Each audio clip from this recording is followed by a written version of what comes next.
बिस्मिल्लाहिर्रहमानिर्रहीम। अस्सलाम वालेकुम। आज हम आपको एक ऐसी सच्ची कहानी सुनाने जा रहे हैं कि जो कि एक फायरमैन के बारे में है कि जिसने अपनी ड्यूटी से बढ़कर अपना फर्ज निभाया और एक औरत की जान बचाई। डेनमार्क के एक छोटे से कस्बे में रात के वक्त फायरमैन एरिक को एक फोन कॉल महसूस हुई। ये याद रहे कि वो उस इमरजेंसी ऑपरेटिंग सर्विस का उस टाइम का नुमाइंदा था। एरिक ने कॉल उठाई और आगे से एक औरत की आवाज आई। एरिक जी, आपको क्या काम है? औरत, मैं इंतहाई जख्मी हूँ और मैं अभी होश में आई हूँ, मुझे किसी तरह बचाया जाए। एरिक, आप कहाँ पर हैं? औरत, मुझे कुछ मालूम नहीं कि मैं कहाँ पर हूँ और ना ही मुझे कुछ याद है। एरिक, अच्छा आप ये बताइए कि आपको ये याद है कि आप किस गली में रहती हैं? औरत, मैं बार बार कह तो रही हूँ कि मुझे कुछ नहीं याद कि मैं कहाँ रहती हूँ और मैं क्या करती हूँ। आपको अपना नाम याद है? नहीं, मुझे बिल्कुल अपना नाम नहीं याद। एरिक, आपको ये पता है कि आप कहाँ पर हैं? हाँ, मुझे सिर्फ इतना पता है कि मैं एक कमरे में हूँ। आप उस कमरे के बारे में कुछ बता सकती हैं? इस कमरे में सिर्फ एक बल्ब जल रहा है, उसके अलावा यहाँ कुछ भी नहीं है।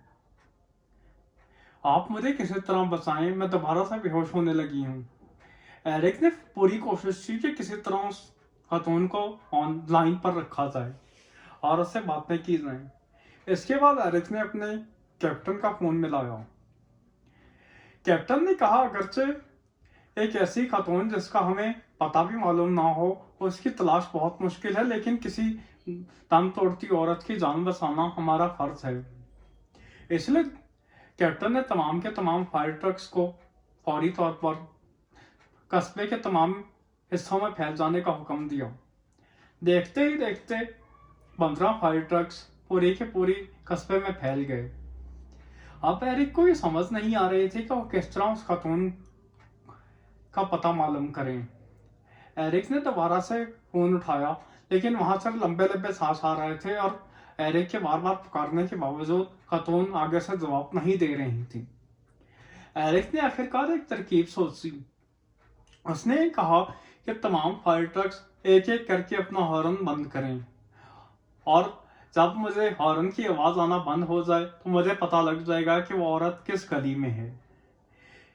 बारी बारी तमाम के तमाम फायर ट्रक्स ने अपना हॉर्न बंद करना शुरू कर दिया और ट्रक नंबर 12 पर जाकर एरिक को हॉर्न की आवाज आना बंद हो गई। एरिक अचानक से लाया, हमें पता चल गया है।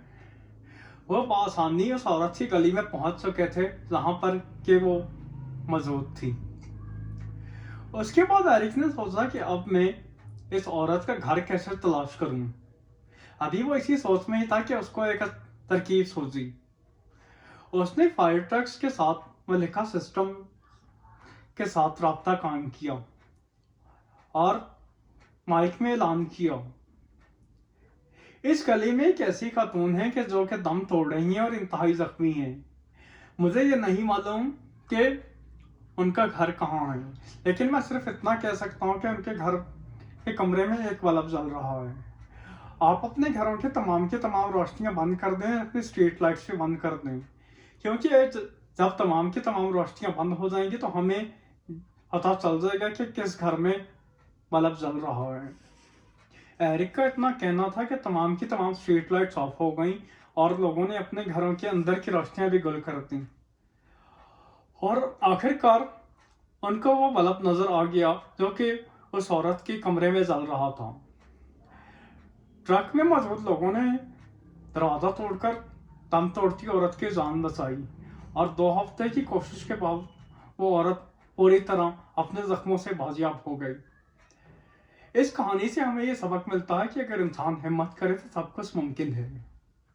अगर आपको हमारे चैनल पर दिखाई जाने वाली वीडियोस पसंद आती है तो आपसे गुजारिश है कि हमारे चैनल को सब्सक्राइब करें। शुक्रिया।